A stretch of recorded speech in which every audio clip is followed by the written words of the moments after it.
After a while, I became somewhat bored by the prayer practice I was using, and so I thought I'd try the centering prayer thing. And that's when I really started to fall into it and realized its strength and its power and how different it was from the normal prayer practices. That was probably 4 or 5 years before I went into prison. So it was a while ago, maybe 20 years, 25 years ago. I was aware of the practice itself, you know, how you do it, but it really didn't start happening for me until I realized the whole notion of divine therapy. And that's when I thought, oh, this is a whole different deal. This is much more than just say the Our Father or say a rosary or something like that. This has a whole spiritual journey aspect to it that is very important. And that's when I really started reading a lot of stuff, and I read a lot of stuff all about contemplative prayer. I went all the way back to the 3rd and 4th century and read all the great works, including the Cloud of Unknowing in the 13th century. It's been a tradition that was hidden, really, for 800 years. Centering prayer is a receptive type of prayer. It's a fancy word for saying, you don't do anything, God does it all.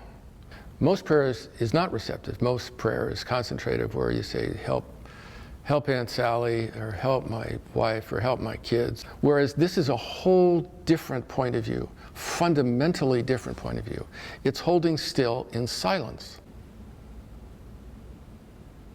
I took it into prisoners, not because I thought I had something to say to them. I took it into prisoners because I was looking for a prayer group, and I couldn't find one. Maybe they will understand me, and maybe I will understand them, and let's see what happens. So, I think it's a very important point at the beginning.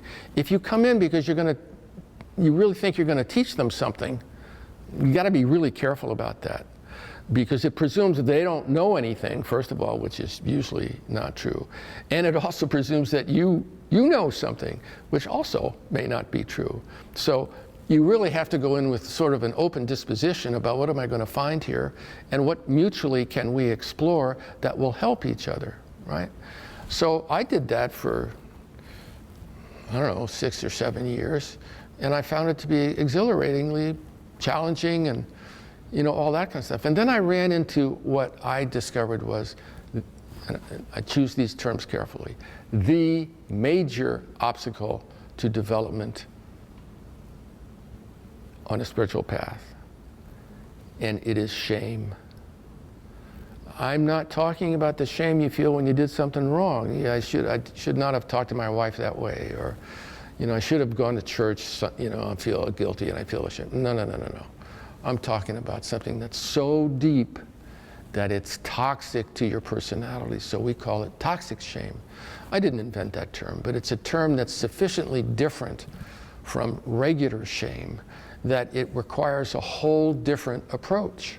Toxic shame is the shame that says, not only did I do something bad, I am bad. Incarcerated folks, because those are the ones I listen to, can say things like, and they're serious, you know, I never got that. God passed me on that one. I'm sorry that he did, because I wish I had it, but God passed me by on that one. I didn't get that. Or, you know, if you really knew what I did, you would not be saying this to me. Those are articulations of toxic shame. And I discovered I can't change that. I cannot address toxic shame. The only way toxic shame can be addressed and released is in the depths of intimacy with God.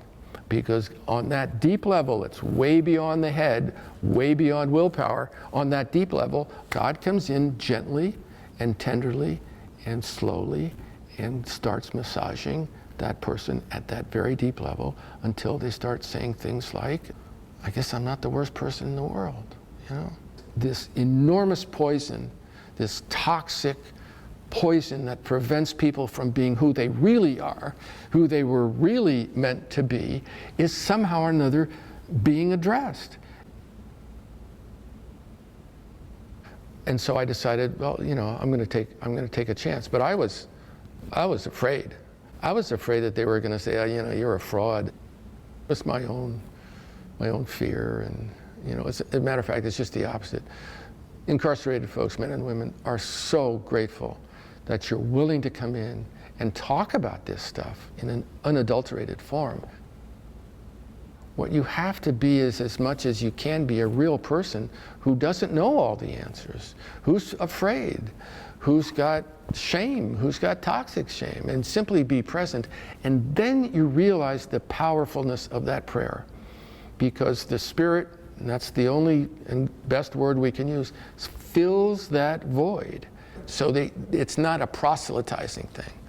You know, it's not, well, you should do 1, 2, and 3. It's not that at all. And so it's a much deeper thing. And so when guys come and experience it, they're in. They're really in. They stay in.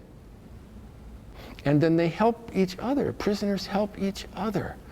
You know, this guy talks about it in his way, and this guy hears it and talks about it in his way, and it gives this guy over here the courage to say, well, you know, I've never been able to talk about this, but this is what's going on for me. And all of us, when we hear that person saying that, we're transformed too.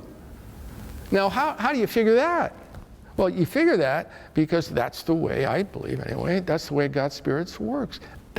We work out our salvation through the connections and relationships that we have, and prisoners do it with each other in prison.